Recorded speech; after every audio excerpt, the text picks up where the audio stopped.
Sa pagpapatuloy natin, mag-aaral po tayo ng salita ng Diyos sa mga oras na ito. At ipagpapatuloy po natin ang ating gawain o ang ating aralin mula sa Tito chapter 3 verses 1 hanggang 8? Verses 1 hanggang 8. Tito chapter 3 verses 1 hanggang 8. Sige po. Pag nahanap nyo na, babasahin po natin. Paikot. 277 sa New Testament.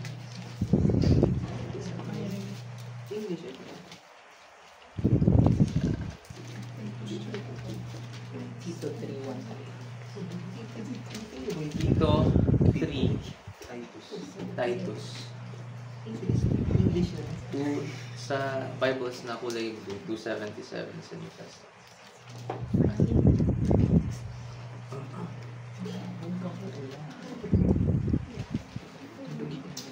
Okay na po. Sige, basahin po natin pa ganito.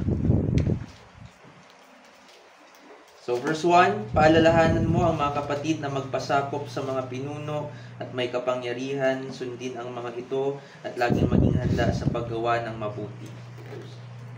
Verse 2, sabihan mo silang huwag magsalita ng masama laban sa kanino man, umiwas sa pagkikipag-away at maging mahinahon at magalang sa lahat ng tao.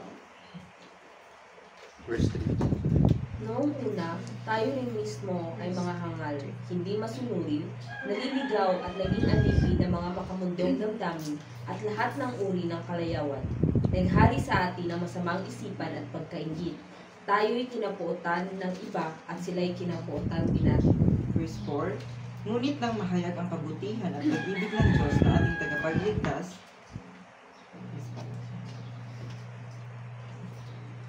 Verse 5, iniligtas niya tayo, hindi dahil sa ating mabubuting gawa, kundi dahil sa kanyang abang sa atin.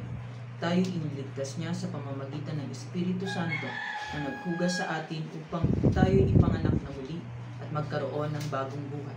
Verse 6, ang Espiritong ito na kanyang ibinuhos ng sagana sa atin sa pamamagitan ng Jesucristo na ating tagapagligtas. Verse 7, upang tayo gawing matuwid sa pamamagitan ng kanyang kagandahang loob at tayo maging tagapagmana ng inaasahan nating buhay na walang hanggan. Verse 8, mapagkakatiwalaan ang aral na ito, kaya't ang nais ko'y buong tiyaga mong ituro ito sa mga nananalig sa Diyos upang ilaan nila ang kanilang sarili sa paggawa ng mabuti, na siyang karapat-dapat at kapit-pinabang sa mga tao. Amen. Salamat sa pagkakabasa ng salita ng Diyos. Manalangin po tayo muli. Panginoon, sa pagkakataon naman na ito, tulungan ninyo kami sa pag-unawa ng inyong mga salita. Makita nawa namin ang mga katotohanan ninyo rito at tumulad nawa kami sa inyong anak na si Jesus na banal at ang ginagawa ay ayon sa kalooban ng ninyo na aming Ama. Salamat aming Diyos. Ito po ang aming dalangin sa pangalan ni Jesus. Amen. So, last Sunday, napag-aralan na po natin ito and we've already discussed the first point. At ang first point nga natin, ang relasyon ng mga Kristiyano sa lipunan at sa mga hindi Kristiyano. At sabi rito ni Pablo kay Tito, na igalang daw ang mga pinuno. Dahil makita rin natin sa isang bahagi ng Biblia na ang mga pinuno ay hindi kilabot sa mabubuting gawa. Nangangahulugan na tayo bilang mga mananampalataya, kung ang ating pamahalaan ay may mga panukala na para sa ikabubuti ng ating lipunan at hindi ito makakasira ng ating konsensya bilang mga Kristiyano o conviction natin bilang mga Kristiyano, ay marapat na sundin natin itong mga namamahala sa atin. Dahil yun ang mabuting gawin ng isang Kristiyano. Ang sabi ko nga last time, tayong mga Kristiyano, hindi porke tayo ay kabilang na sa kingdom ng Diyos, magiging anti-government na tayo dito sa sanlibutan. Hindi po ganon. Malinaw ang sinasabi ni Pedro, ni Pablo, na tayo ay dapat na gumalang, rumispeto sa ating sa namumuno sa atin. Hindi sa lahat ng pagkakataon ay sang-ayon tayo sa kanilang mga kaisipan. Ngunit yun nga, yung general rule and requirement para sa atin ay hindi naman iyong susundin na lang lahat nating mga kanilang sasabihin, kahit na iyong makakasama sa atin, kasama sa lipunan, o iyong makakapag na kung ang isang bagay ay gawin natin ay madidisobey natin ang Diyos. Hindi po ganun ang sinasabi rito sa Biblia. Kundi, ang dapat lamang ay igalang natin, kilalanin natin. Yun ang pinapakita sa atin dito. Kilalanin natin, sabi ni Pablo sa Romans, kilalanin natin na itong government na mayroon tayo, na mayroon ng isang bansa o isang lipunan ay mula sa Diyos, itinatag ng Diyos. That's the general rule and requirement. Kilalanin natin na itong government na ito, maging ang government natin ay galing sa Diyos. And if they have these laws, na itong mga utos, okay, mga batas, na hindi naman makakasira sa atin, sa lipunan, o sa hindi magiging opposition sa ating conviction, sundin natin mga ganoong bagay na mula sa kanila. So, pinapakita sa atin dito ni Pablo, sa sulat niyang ito kay Tito, kung paano tayo makitungo, unang-una sa government. Pangalawa naman, makikita natin sa verse 2, sa lahat ng tao. Paano tayo makikitungo sa lahat ng tao? At itong lahat ng taong ito na binanggit niya rito ay iyong mga unbelievers ang pinakatinutukoy niya. Okay? Sa verse 2, ang sabi sa verse 2, sabihan mo silang, di ba, ang isang keyword sa sulat na ito ni Pablo ay iyong paalalahanan o sabihan. Dahil madalas tayong, kahit na tayong mga Kristiyano, ay nakakalimutan natin ang mga bagay na dapat ay alam na natin. O maaaring alam na natin, pero yun nga, nakakalimutan natin. So, ang sinasabi rito ni Pablo, paalalahanan. Sabihan mo sila tungkol sa mga bagay na ito. Dahil baka nakakalimutan nila, at tayo din naman, baka nakakalimut tayo. Okay? So, yun, para sa government, magpasakop sa mga pinuno at may kapangyarihan. Verse 2, sabihan mo silang huwag magsalita ng laban kanino man. At ang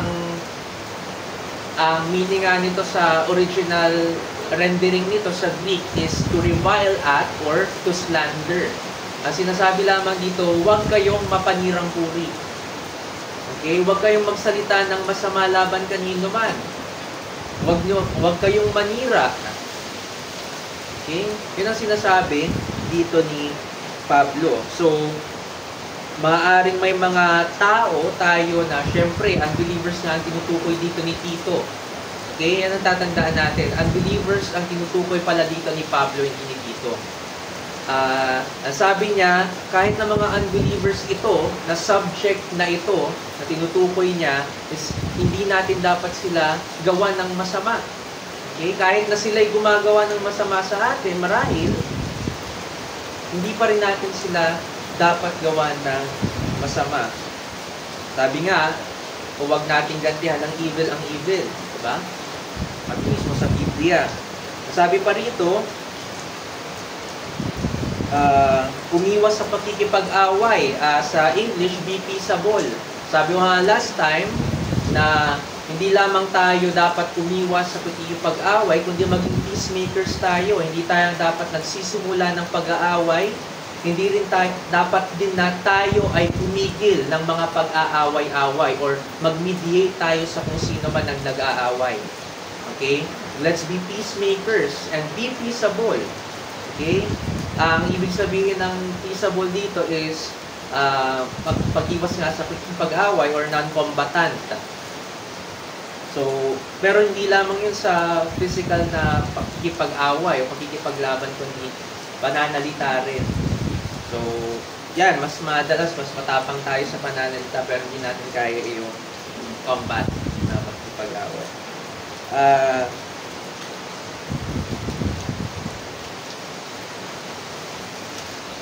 At yun, sabi pa rito sa verse 2, at maging mahinahon at magalang sa lahat ng tao. Nakita nga natin dun sa pinag-aralan natin na itong gentleness at pagiging gentle, magkaiba yung meaning, magkaiba yung pinaparating. Sa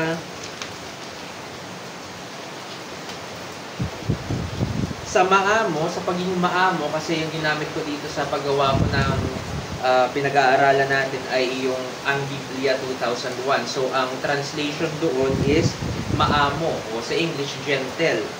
At ang ibig sabihin nga nito is appropriate or conforming to conventionally accepted standards or behaviors or morals. Ibig sabihin, tayo bilang mga mananampalataya, since may standard tayo, at ano po ba ang standard natin ng moralidad natin, ng behavior natin? 'Di ba po ba itong Biblia? Ito po ang conventional na dito dapat natin i-conform ang ating mga pamumuhay sa mga salitang nandito. So kahit na ang mga tao, they may oppose what's in the scripture, pero kung anong sinasabi sa scripture na dapat natin maging pag-uugali, maging pamumuhay natin, yun ang gagawin natin. Kahit na tignan pa iyon ng mga di mananampalataya na hindi ayon sa kanilang mga kagustuhan. Okay? Ang gusto natin ay maipakita sa kanila kung ano ang dapat na maging pag-uugali ng isang tao. At paano dapat tayo ano ang dapat na maging pag-uugali natin.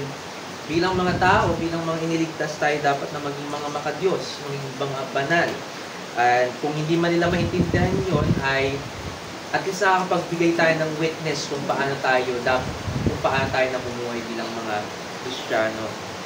At yun din naman, sabi doon ni Pablo, magpakita ng hinahon o consideration. Ang sinasabi niya rito, in connection to verse 3, sabi sa verse 3, noong una tayo rin mismo ay mga hangal, hindi masunurin, naliligaw at naging alipin ng mga makamundong damdamin at lahat ng uri ng kalayawan.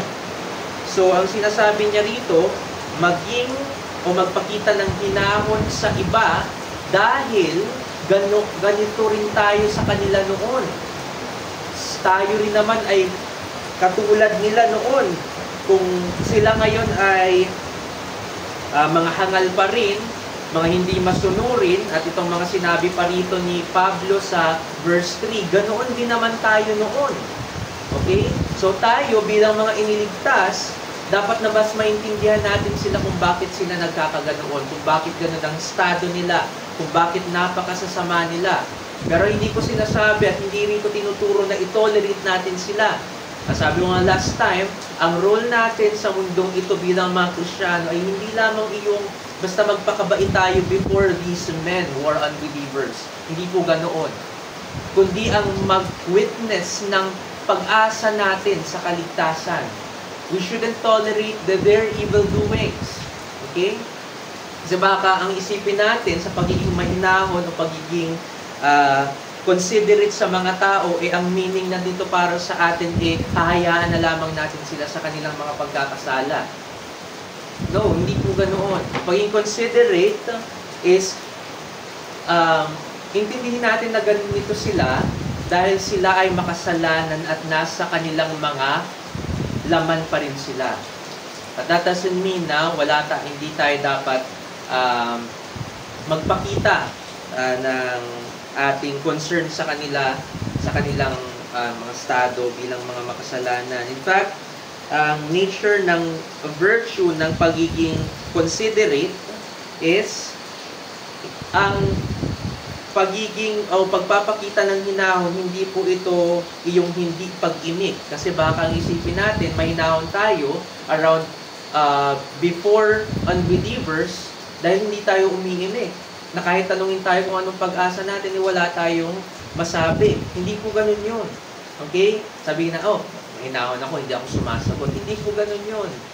Okay? Ang pagiging mahinahon ay faithful witnessing about our hope. Na, kung tayo man ay magpapakita ng hinahon, dapat bahagi po nito ang pagbibigay sa kanila ng mensahe ng pag-asa natin.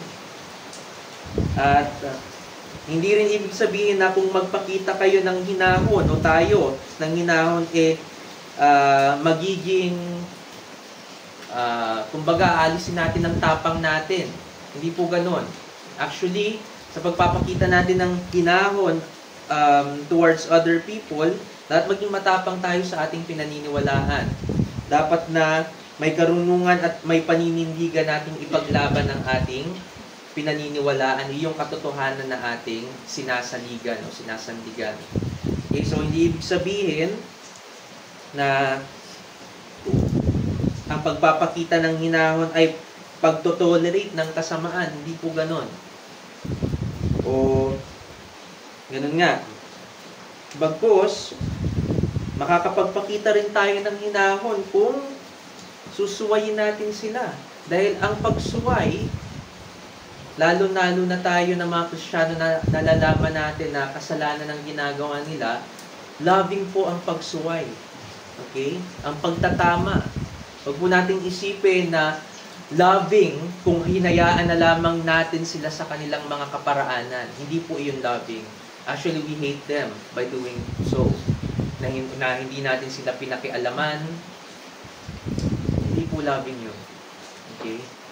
Ang loving po na sinasabi dito sa atin sa Biblia ay kung susuwayin natin sila at kung babahagi na natin sila ng pag-asa natin. Yun po ang loving na maituturing. So, sa second point naman natin, yun, nakita natin sa verse 4 ang hope. Noong una, tayo rin mismo ay mga hangal, hindi masunurin, naliligaw at naging alipin ng mga makamundong damdamin at lahat ng uri ng kalayawan, naghari sa atin ng masamang isipan at pagkainggit, tayo kinapuutan ng iba at sila'y kinapuutan din natin. So, ang sinasabi lamang dito ni Pablo, ganoon din tayo noon. Napakasama rin natin noon. Kasalanan tayo noon. Tayo ay mga suwail. Nag-aaway-away din tayo noon. Nakikipag-away sa iba, sa kapwa natin unbelievers. Inaaway natin ang mga believers. Ganun tayo noon. Pero ang sabi dito sa verse 4, ngunit nang mahayag ang kabutihan at pag-ibig ng Diyos na ating tagapagligtas. Diba? Yun ang nagbigay ng pag-asa sa atin.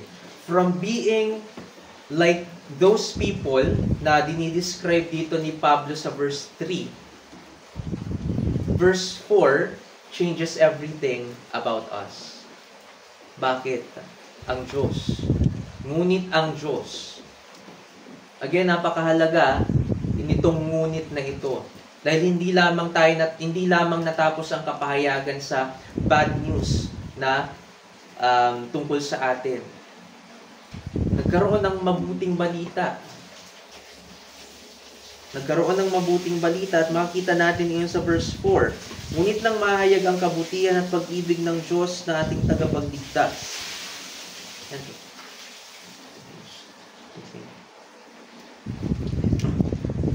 So, yon, ang Diyos na ito ang ating tagapagligtas, sinasabi rito, kung hindi dahil sa kindness at love na ito ng Diyos ay mananatili tayo sa belief at lifestyle natin noon. Yan ang tatandaan natin. Kung hindi dahil sa tinutukoy rito ni Pablo na nahayag na kabutihan at pag-ibig ng Diyos na ating tagapagligtas ay mananatili pa sana o nasa ganoong estado pa rin sana tayo ng pamumuhay at paniniwala. Na ang ating sinusunod ay ang ating mga sarili at ang ating mga ginagawa ay makasalanan. Ngunit dahil sa Diyos, dahil sa kabutihan at pag-ibig ng Diyos na ating tagapagligtas, this theme of love and kindness was expressed by God through saving us. Nakita natin dito sa verse 5, iniligtas niya tayo. Bakit? Dahil sa kabutihan at pag-ibig niyang iyon. Paano niya ipinakita ang kabutihan at pag-ibig na iyon? Sa pamamagitan ng pagliligtas niya sa atin na mga makasalanan. Yun ang dapat nating tignan. Yun ang pinakamagandang balita na dapat na tanggapin natin bilang mga tao. Sabi rito sa verse 5, iniligtas niya tayo hindi dahil sa ating mabubuting gawa. Again, Last time, nang nag-aral tayo tungkol sa Efeso, chapter 2, nakita natin doon na hindi sa pamamagitan ng ating mga gawa. Kaya tatandaan po natin, huwag po nating isipin na baka kasi meron dito sa atin na hindi pa rin naiintindihan ang distinction ng law at gospel, baka isipin natin na kailangan pa rin nating sumunod sa law para magkaroon tayo ng kaligtasan, bukod sa ating faith ay pagaganahin ng paiiralin natin ang ating pagsunod para magkaroon tayo ng kaligtasan. Hindi po ganun. Okay? Ang law, hindi po natin iyon nasunod. Ang gospel ay ang mensahe na sinunod ni Kristo Jesus ang law para sa atin. Nang sa gayon tayo magkaroon ng kaligtasan. Nang sa gayon ay hindi na natin kailangan pang sundin ang law, ang kautusan, with the motivation na maligtas tayo mula sa kanyang kaparusahan. Kundi kung susundin man natin ng law bilang mga Kristiyano, ang kautusan ng Diyos bilang mga Kristiyano, susundin natin ito dahil ligtas na tayo. Yun po ang dapat na maintindihan natin. Kasi baka meron pa rin dito sa atin na ang pang-intindi o pang-unawa is, I'm saved, and yet I still have to obey the law of God para magkaroon ng kaligtasan. I mean, I have faith, but I still have to obey the law of God to be saved. Hindi po ganun yun. Hindi po ganun yun. Ang dapat na maintindihan natin is, by the grace of God, I have put my faith in Jesus Christ, and by that I am saved. Now I can obey the law of God. Yun ang dapat na maintindihan natin. We don't need to obey the law to be saved, because Jesus already obeyed the law for us and saved us. And now He enables us through His Spirit to obey the law. Diba? To obey the law na maging pleasing ang pag-obey natin sa law na iyon sa kanyang harapan. Bilang mga Kristiyano, tatandaan po natin kung noong hindi pa tayo mga Kristiyano ay sinusubukan nating sumunod sa kautusan ng Diyos. But let me tell you something, hindi po iyon glorifying, hindi po iyon pleasing sa Diyos. But now that we are Christians, ito ang tatandaan natin, that whenever we obey the law of God, being Christians, it is already pleasing before Him. Yun ang blessing ng gospel. Na kung noon, nang wala pa tayong gospel, hindi pleasing sa Kanya ang ating mga ginagawang kabutihan, ngayon, pleasing na sa Kanya because of what? Because of His Son, Jesus Christ. Kaya, anong sinasabi rito? Iniligtas niya tayo. Ang motivation niya sa pagliligtas niya sa atin ay iyong kabutihan at pag-ibig niya. Ang kabutihan at pag-ibig niya, ang motivation niya sa pagsesend niya ng kanyang anak sa mundong ito hanggang sa kamatayan nito sa krus ng Kalbaryo.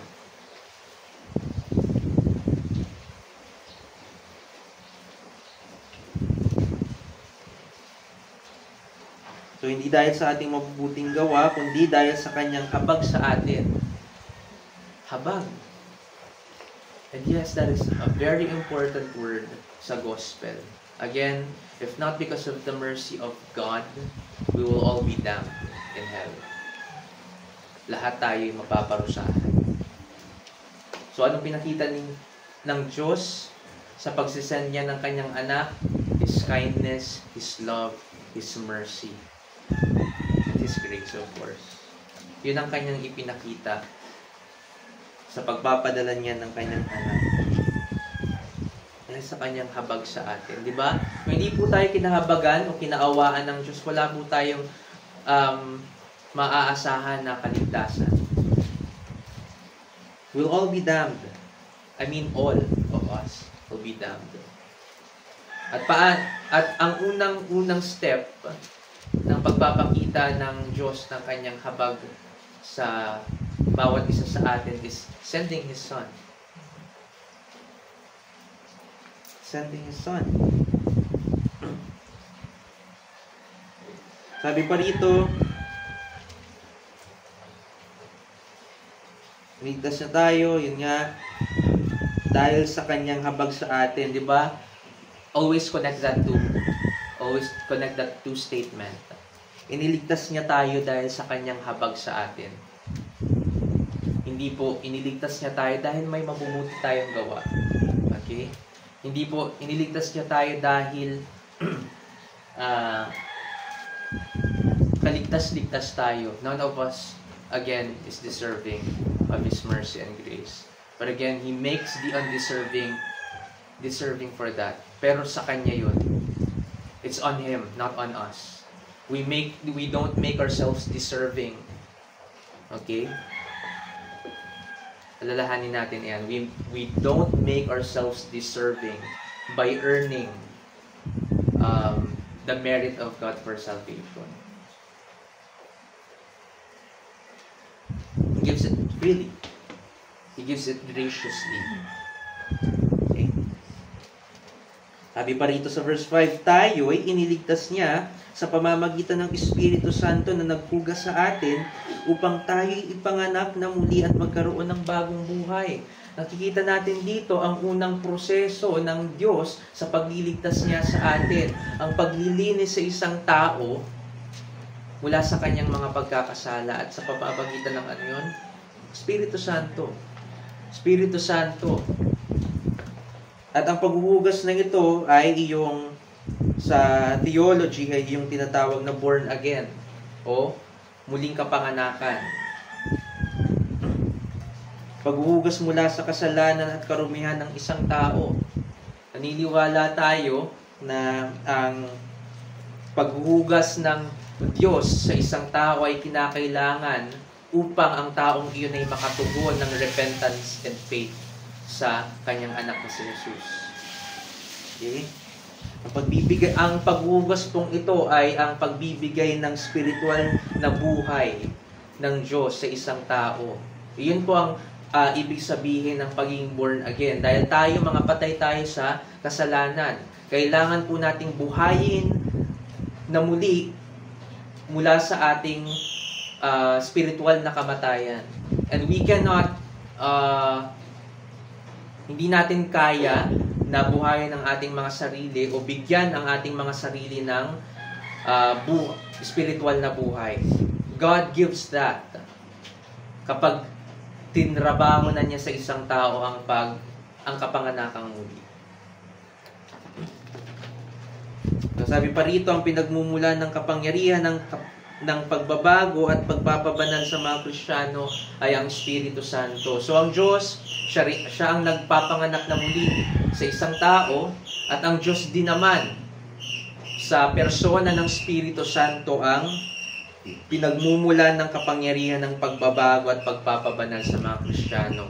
So maging dito sa sanctification process po natin, napakinggan ko bawat isa sa inyo na prayer ninyo is yung sanctification ninyo na mapabanal tayo. Yun ang laging prayer natin. But again, cannot be sanctified. Hindi tayo mapapabanal. We cannot imitate Jesus Christ sa kung paano siyang namuhay kung hindi tayo aasa sa Panginoon, sa kapangyarihan ng Diyos. Siya po ang kailangan natin. Hindi lamang sa kaligtasan, kundi sa kabanalan din po. Okay? So, kung ang iniisip natin, umaasa tayo sa ating mga sarili, susunod lang ako, ganyan. Of course, susunod tayo. Pero saan nanggagaling ang kapangyarihan natin para sumunod? At malinaw na sinasabi rito sa Espiritu Santo. Siya ang nagbabago sa atin. We can try even as Christians na gumawa ng mabuti. But if we don't trust in the Holy Spirit in doing so, it's all pointless. It's all self-righteousness. Hanggang sa kahit na tayo mga Kristiyano na, we cannot be self-righteous, mga kapatid. At may iwasan lamang natin ang self-righteousness bilang isang Kristiyano kung ang aasahan natin for our sanctification is God in the person of the Holy Spirit. Okay? So, noon, Adam was given a lifeless body. Diba? Si Adan, nilikha siya sa pamamagitan ng alabok.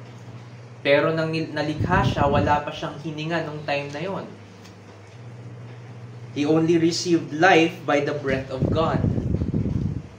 Saka lamang siya nagkaroon ng buhay nang hiningahan siya ng Diyos. Tayo din naman, we are spiritually dead persons.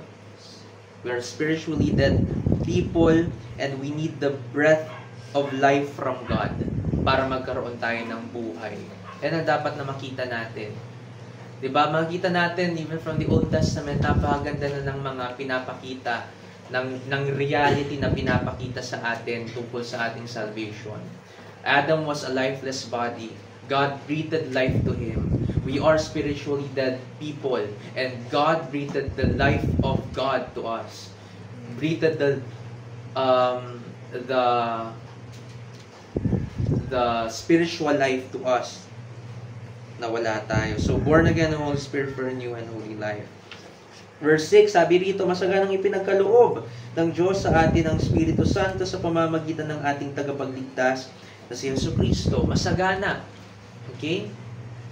Hindi siya nagdamot sa bagay na ito, kundi masagana, abundant ang kanyang pagbibigay sa atin ng Espiritu Santo. So, wag po nating isipin na, again, kung isang tao ay Kristiyano, baka isipin po ninyo na dahil sa nakikita po ninyong hindi kayo lumalago, wala sa inyong banal na Espiritu. Proseso naman po ang sanctification. Hindi naman po yan ura-urada na kapag sumampalataya ka, agad, katulad ka na ni Pablo, kabanal. Hindi po ganun yun. And even Paul, he said in Romans 7 na may mga struggles pa rin siya.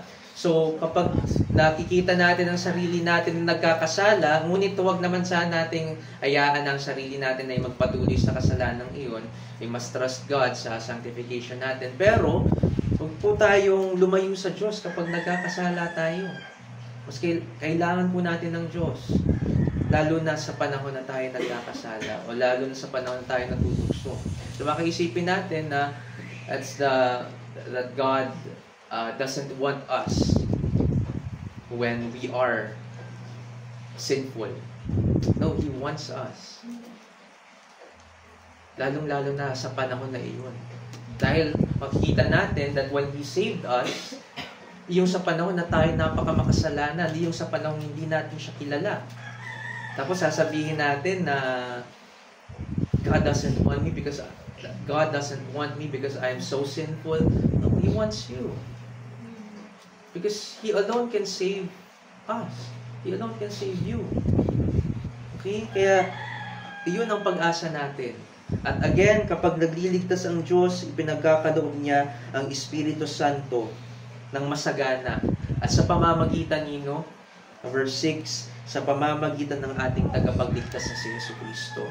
Kaya naman kung ang isang tao ay walang kaligtasan, ang tatandaan po natin, hindi niya rin tatanggap ang Espiritu Santo.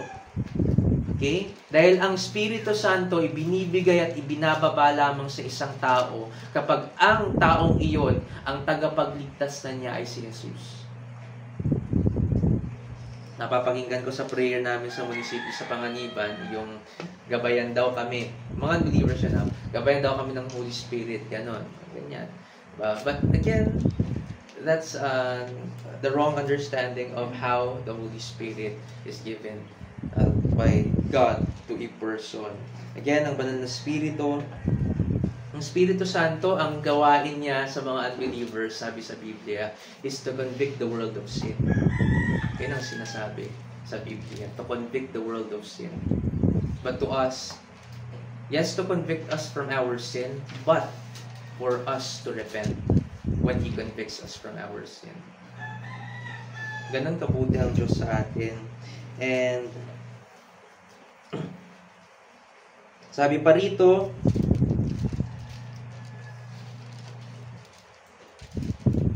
at itong banal na Espiritu rin, ang tatandaan natin ay tatak ng Diyos sa bawat mananampalataya. Okay, tatak ng Diyos sa bawat mananampalataya o seal. Ibig sabihin, kung meron tayong banal na Espiritu, we are sealed for Him. Tayo sa Kanya talaga. At again, ang banal na Espiritu hindi inaalis ng Diyos sa Kanyang mga iniligtas.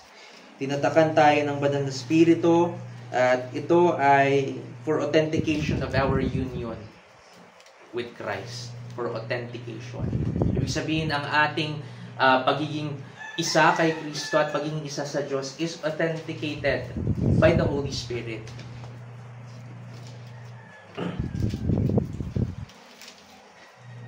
At sa verse 7, upang tayo gawing matuwid sa pamamagitan ng kanyang kagandahang loob at tayo maging tagapagmana ng inaasahan nating buhay na walang hanggan.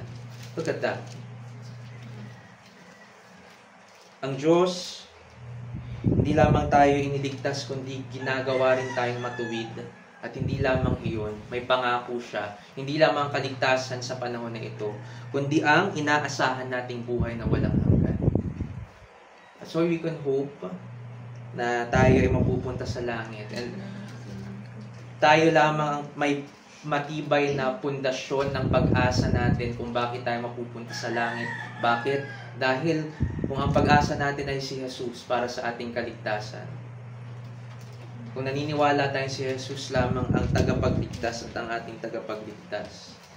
Kung sumampalataya tayo sa Kanya, then the promise of eternal life is for us. The promise of eternal life is for us. Para sa atin. At pinakahuli sa ating verse 8 na lang, ang pangatlong punto natin ay ang dapat ng maging buhay natin.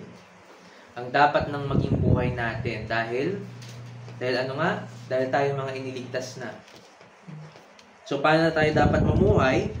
Pagkakatiwalaan ng aral na ito, sabi sa verse 8, kaya't ang nais ko'y buong tiyaga mong ituro ito sa mga nananalig sa Diyos upang ilaan nila ang kanilang sarili sa paggawa ng mabuti na siyang karapat-dapat at kapaki-pakinabang sa mga tao. So bilang mga iniligtas ng Diyos, saan na dapat nating ilaan ang ating buhay? Sa paggawa ng mabuti.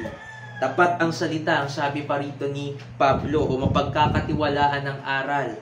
Tapat ang salita at trustworthy in Greek pistos, ay ibig sabihin nito is to be trusted. Itong mga ipinangaral dito ni Pablo is to be trusted by those who trust in Christ. Na kapag dahil sa sinabi rito ni Pablo na hindi ka na katulad nung nasa verse 3, hindi ka na suwail, hindi ka na namumuhay sa iyong kasalanan, from verse 4 to 7, pinakita sa atin doon kung ano na tayo. Kung sino na tayo sa harapan ng Diyos. We are saved already. At ang sabi dito ni Pablo, tapat ang salita.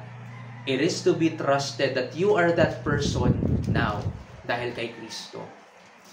Kaya kung tayo man ay nawawala ng comfort o ng assurance sa ating kaligtasan, ma-comfort tayo ng mga katotohanan ito.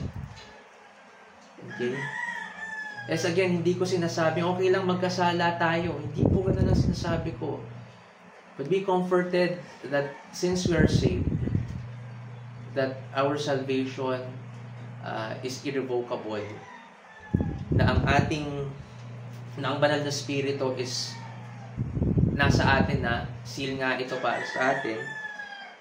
And pagkatiwalaan natin ng mga pangaral na ito. Ano ang karapat-dapat na paniwalaan? Sabi dito ni Pablo ay iyong mga ipinangaral niya dito. Iyong ipinangaral na sa iglesia dito na sa Creta. Ang mga tinalakay ni Pablo sa katauhan na natin ngayon bilang mga Kristiyano. Sinasabi ni Pablo, paniwalaan nyo na ganito na kayo. At sabi pa niya rito, nais kong igiit sa translation ng Ang Biblia 2001, sinabi doon, nais kong igiit, or ang ibig sabihin is to affirm confidently.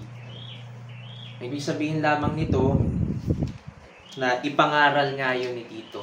Ipangaral niya. Iyon ang nais ni Pablo. Ipangaral mo itong mga itinuturo ko o laman ng sulat ko na ito sa iglesia dyan sa Creta. Dahil ito ang pinakadakilang motibasyon para makapamuhay ng maingat at gumawa ng kabutihan. So, sabi rito, again, bilang mga niligtas, saan na natin dapat ilaan ang ating buhay sa paggawa ng mabuti. And we know, in context, sa government, may mga mabubuti silang panukala, gawin natin iyon, sundin natin iyon. In respect to the government that was established by God in our nation. Na kung tayo man ay nakikisalamuha sa mga unbelievers, ano pa rin ang gagawin natin? Ilaan natin ang ating buhay sa paggawa ng mabuti towards these people. Ang kabutihan ito ay hindi compromised na kabutihan na sasabihin lamang natin ang gusto nilang marinig.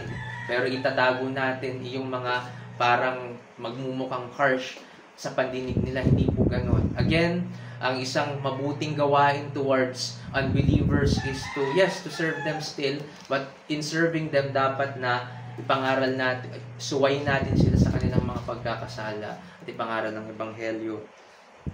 And also, yun, ang maging motibasyon natin ay ang Ebanghelyo.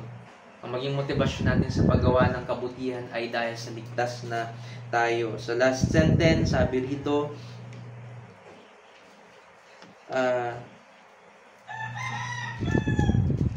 ilaan nila ang kanilang sarili sa paggawa ng mabuti na siyang karapat-dapat at kapaki-pakinabang sa mga tao. So ito ang dapat na mapanginggang lagi ng mga Kristiyano at dapat ding ipangaral sa mga unbelievers. So para sa ating application, bilang bahagi ng lipunan, bigyang pansin nating maigi ang mga salita ng Diyos na nagsasabi kung paano tayo dapat mamuhay bilang mga Kristiyano sa gitna ng makasalanang mga tao. Yun ang tandaan natin. Kung kukuha man tayo ng wisdom from somewhere, unahin natin kunan ng wisdom kung paano tayong mamuhay while being surrounded by a sinful world. Itong Biblia. Pangalawa, alalahanin natin tayo ay sukdulan ding makasalanan ng matagpuan at maligtas tayo sa pamamagitan ni Jesus. Remember that. Hindi man natin maalala ang eksaktong araw na tayo iniligtas ng Diyos. But the moment that the gospel was preached to us, nalaman natin how sinful we really are. Alalahanin natin kung gaano tayo kamakasalanan. And we cannot do anything except to repent and put our faith and trust to be saved by our God. Dahil dito'y maging mahinahon tayo at ipangaral ang pag-asa natin. Okay, dahil sa nalalaman natin na ganun din tayo noon, maging mahinahon tayo towards these unbelieving people. At ipangaral natin ang pag-asa natin sa kanila. Hindi lang basta baka tumigil na tayo sa pagiging mahinahon. Okay? Ipangaral pa rin natin. Baka yun lang ang ipakita natin. Again, hindi po natin kailangang yung ganitong uri ng pag-preach ng gospel. Hindi ko sinasabing ganito nyo i-preach ang gospel sa kanila. Give them the hope. You just give them the hope. Kahit sa napaka-konting mga pananalita lang. Doesn't have to be like this. Okay? Doesn't have to be like this. Kaya kasi alam ko na dati baka sa mga pangangaral ko baka naisip ninyo na ang nais ko o ang parang sinasabi ko ay maging ganito kayo sa pangangaral. Hindi po ganun. Okay? Kung anong nalalaman natin, yun ang dapat na ipangaral natin. Okay? At pangatlo at huling aplikasyon natin, huwag kang manatili sa buhay na empty of Christ. Kung meron man sa atin dito na wala pa kay Kristo, ito ang sabihin ko sa inyo, huwag kang manatili sa buhay na walang Kristo sa buhay mo. Kung ikaw man ay nasa pagkakasala mo pa rin, wala ka pa rin kaligtasan. And I pray na tayong lahat dito, ako wala akong karapatan na pagdudahan ng inyong pananampalataya. Ang Diyos ang nakakaalam ng pananampalataya bawat isa sa inyo. What I can assure you is I can take you at your words. I can take you at your words na kapag sinabi niyo I believe in Christ, I will believe that. But I will continue on discipling you. Ipangaral sa inyo kung sino talaga ang Diyos. na kung sabihin na natin na baka ang understanding nyo pa sa gospel ay hindi pa ganun kaano, pero yun, ang dapat kong gawin is to disciple you. But kung meron man dito na even though napakinggan na ang gospel at sinabi na sa kanya na si Jesus lamang ang makapagliligtas sa kanya, at hanggang ngayon ay hindi pa rin ganun ang katotohanan niya, na hindi pa rin siya sumasampalataya kay Jesus, repent and believe in Jesus. Repent and believe in Jesus. Repent and believe in the message that you just heard. Okay? Salamat sa Panginoon.